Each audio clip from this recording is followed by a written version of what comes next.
So hello guys, स्वागत करता हूँ आपका मेरे नए वीडियो में। तो दोस्तों, पिछले 3 वीडियोस में हमने मार्केटिंग क्या होती है ये देखा, डिजिटल मार्केटिंग क्या होती है और वेबसाइट्स क्या होती हैं। तो दोस्तों, अब वेबसाइट्स को बनाने की बात आ गई है। तो दोस्तों, वेबसाइट्स HTML में बनती है और हमको वो HTML जानना ही ज़रूरी है, क्योंकि SEO के ऑन पेज में वही यूज़ की जाती है।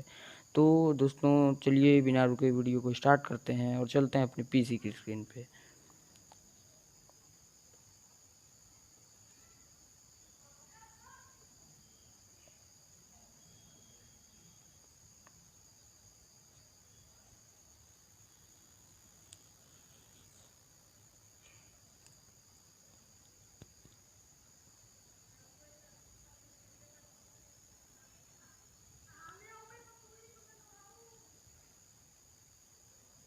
सो गाइस यार, आ चुके हैं हम अपने PC की स्क्रीन पे और मैं जाऊंगा अपने गूगल क्रोम ब्राउज़र पे और यहाँ पे जाऊंगा डिजिटल मार्केटिंग जॉब्स.in में और खोल लूँगा वेबसाइट्स 2 वाला पार्ट। तो ये बुक पे क्लिक किया, अब स्क्रॉल डाउन करेंगे, शायद बुक पे नहीं, ये वेबसाइट पे क्लिक करने पे आएगी। तो दोस्तों देखते हैं।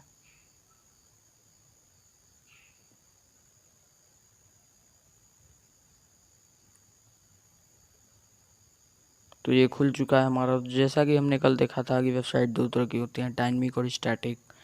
तो ये सब हम जान चुके हैं। और वेबसाइट C++, जावा, पाइथन में बनती हैं और HTML में भी बनती हैं। HTML और CSS से जो साइटें बनती हैं उन्हें स्टैटिक वेबसाइट बोलते हैं। स्टैटिक वेबसाइट को बेसिकली प्योर HTML और CSS वाली साइट भी बोल सकते हैं। और ये रिस्पॉन्सिव वेबसाइट क्या होती है, जो डिवाइस के हिसाब से अपने आप को एडजस्ट कर ले, वो होती है रिस्पॉन्सिव वेबसाइट। तो दोस्तों, अब आज की इस वीडियो में हम एक HTML से एक अपनी वेबसाइट बनाएंगे। तो HTML में, जैसा कि मैंने आपको बताया था, HTML में हम एलिमेंट्स, टैग्स और कुछ एट्रीब्यूट्स का यूज़ करके एक बेहतर वेबसाइट बना सकते हैं। तो दोस्तों, बेसिकली HTML होता क्या है?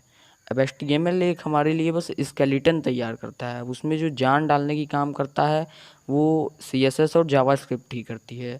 तो हम HTML से बस साइट का लेआउट डिफाइन कर सकते हैं कि ये चीज़ें यहाँ रहेंगी, ये साइड बार यहाँ रहेगा, ये मेन लेआउट यहाँ रहेगा। और CSS में बेसिकली क्या करते हैं हम कि ये पीछे कलर रहेगा और ये ऑरेंज कलर, ये साइड बार में कलर होगा। तो ये हम CSS से करते हैं। अब जावास्क्रिप्ट, Node.js जो होता है वो बैकएंड में यूज़ होता है। बैकएंड, जैसा कि मैंने आपको बताया था, बैकएंड जो साइट के पीछे एल्गोरिदम को छुपाने के लिए जो प्रोग्रामिंग लैंग्वेज यूज़ की जाती है वो बैकएंड प्रोग्रामिंग होता है। और JS मतलब जावास्क्रिप्ट का भी एक है, बैकएंड में यूज़ किया जाता है, वो भी पॉपुलर है, Node.js है उसका नाम। और काफ़ी हैं फ्रेमवर्क्स बने हुए हैं। तो जावास्क्रिप्ट और CSS तो हम नहीं देखेंगे, मगर HTML हमें आनी चाहिए, क्योंकि SEO में HTML का यूज़ किया जाता है। क्योंकि ऑन पेज SEO में जो हम करते हैं तो वो HTML से ही कर पाएंगे। तो HTML करने के लिए हमें बेसिकली क्या करना होगा कि, तो दोस्तों, हम पूरी HTML तो नहीं सीखेंगे, बेसिक HTML सीखेंगे। मगर आपको अगर सारी HTML सीखनी है तो ये w3schools.com पे जा सकते हैं। यहाँ पे HTML का टैब खोल के आप पूरी HTML पढ़ सकते हैं। तो यहाँ पे देख सकते हैं लिस्ट, कलर, सिमेंटिक्स, टैग्स और मतलब HTML का पूरा चिट्ठा खोल के यहाँ रख दिया गया है। तो आप यहाँ से पढ़ सकते हैं HTML फॉर्म बनाना, सारी चीज़ें। तो अब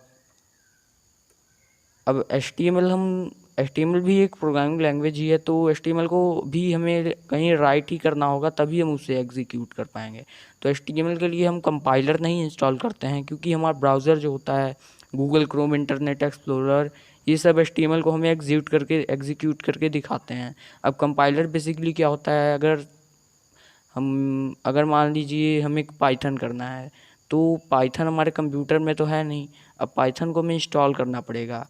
तो हम इंस्टॉल करेंगे, तो हम इसे इंस्टॉल करेंगे, फिर उसका सेटअप उटअप करके फिर अब हम नोटपैड में तो अपना कोड नहीं लिखेंगे, क्योंकि नोटपैड रिकमेंडेड नहीं है। मगर आप चाहें तो लिख सकते हैं, मगर कोई रिकमेंड नहीं करता नोटपैड में कोड लिखना। तो हम इंस्टॉल करेंगे एक IDE। अब IDE होती है इंटीग्रेटेड डेवलपमेंट एनवायरनमेंट। तो अब ये क्या होता है? अब अगर हम नोटपैड में कोड लिखें तो वो एफिशिएंटली हम नहीं कर पाएंगे, मतलब वो ज़्यादा प्रोडक्टिविटी नहीं देगा, हम कम समय में ज़्यादा काम नहीं कर पाएंगे।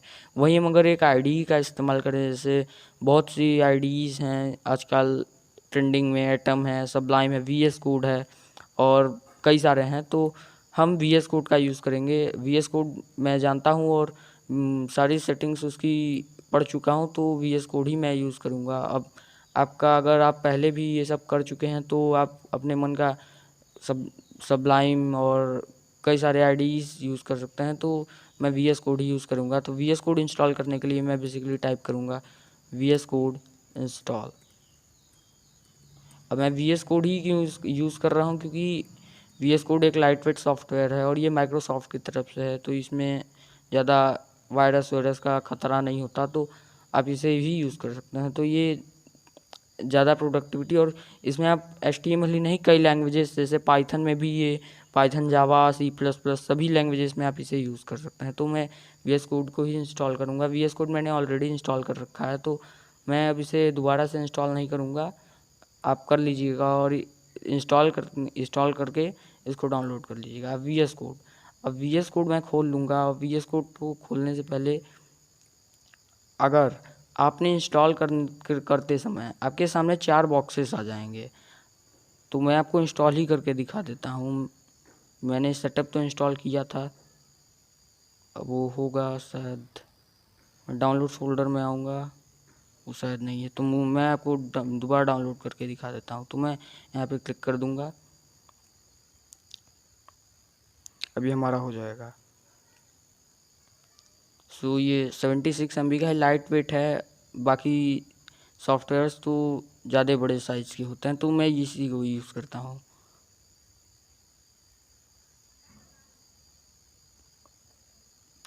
तो हम इसके हो जाने तक का वेट करेंगे।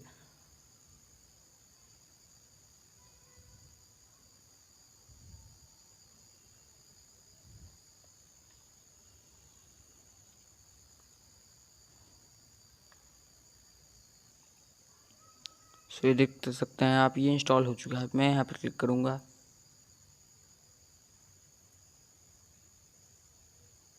अभी देखिए क्या कर रहा है। Setup has detected that Visual code is currently running, please close all instances to of it now, then click okay to continue और कैंसिल टू एग्जिस्ट। तो मैं कोई कर दूँगा, मैंने वीएस कोड ऑलरेडी खोल रखा है, तो मुझे वो बंद करना पड़ेगा, तो मैं बंद कर देता हूँ। अब ये ओके करता हूँ।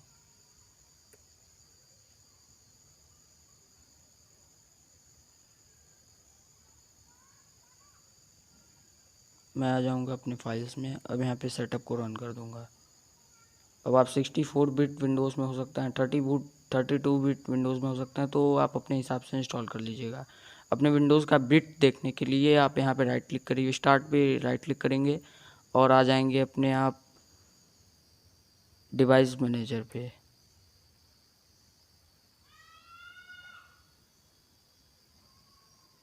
सर डिवाइस मैनेजर नहीं, ये दोस्त,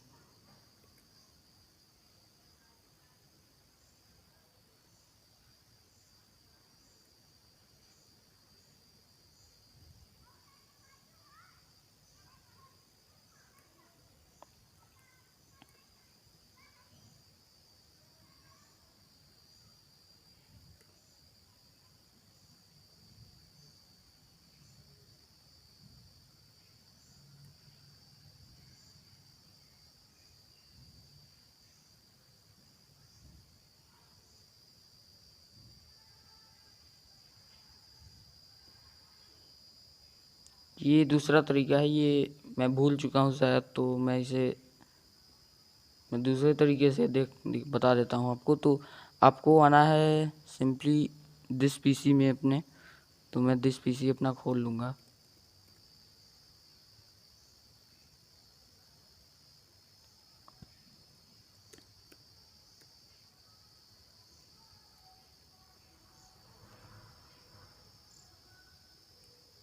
ये देख सकते हैं आप, दिस पीसी हमारा खुल चुका है। मैं यहाँ राइट क्लिक करके प्रॉपर्टीज़ पे आ जाऊँगा, तो आप देख सकते हैं ये विंडोज़ 8 हमारा बता रहा है, और यहाँ पे हम अपना X64 बेस्ड प्रोसेसर, तो मतलब मेरा 64 बिट का ऑपरेटिंग सिस्टम। अब यहाँ पे आपका 32 बिट का हो सकता है, तो आप 32 बिट के लिए विजुअल स्टूडियो कोड इंस्टॉल कर लेंगे। तो अब मैं इसे क्लोज करके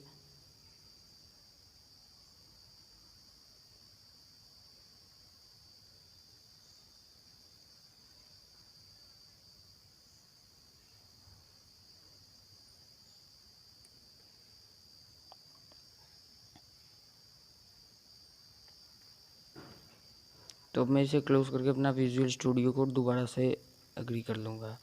तो अब मैं यहाँ पे इसे पढ़ के इसे एग्री करके नेक्स्ट कर देता हूँ, और यहाँ पे ये चारों ऑप्शंस आपके चेक होने चाहिए, तभी आप कुछ कर पाएंगे। तो ये आपको चारों ऑप्शंस चेक करना होगा।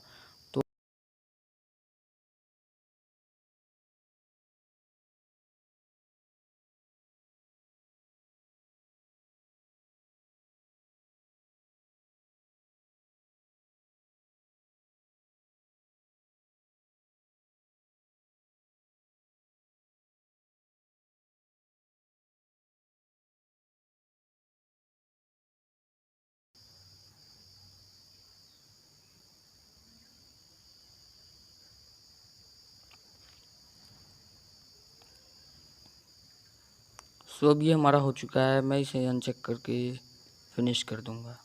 अब मैं इसे क्लोज कर दूंगा।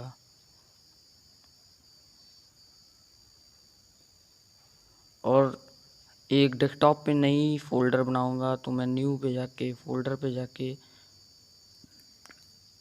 HTML के नाम से एक फ़ोल्डर बना लेता हूँ और यहाँ पे क्लिक कर दूंगा। अब यहाँ पे मैं राइट क्लिक करूँगा। अगर आपने वो चारों ऑप्शंस चेक किए होंगे तो यहाँ पे ओपन विथ कोड आपको ये दिख जाएगा। अगर नहीं किए हैं तो आपको दोबारा इंस्टॉल करना होगा। आपकी सेटिंग्स जाएंगी नहीं, वही की वही आ जाएंगी, तो आपको ओपन विथ कोड कर लेना होगा। अब इससे होगा क्या कि इस फोल्डर में आपका विजुअल स्टूडियो कोड रन करने लगेगा। मतलब आप यहाँ पे अब देखिए ये खुलता है, तो मैं आपको समझाता हूँ। अब यहाँ पे ट्रस्ट द ऑथर्स, अब देखिए अभी हमारा विजुअल स्टूडियो कोड का डैशबोर्ड है। तो तब तक के लिए guys, like share and subscribe.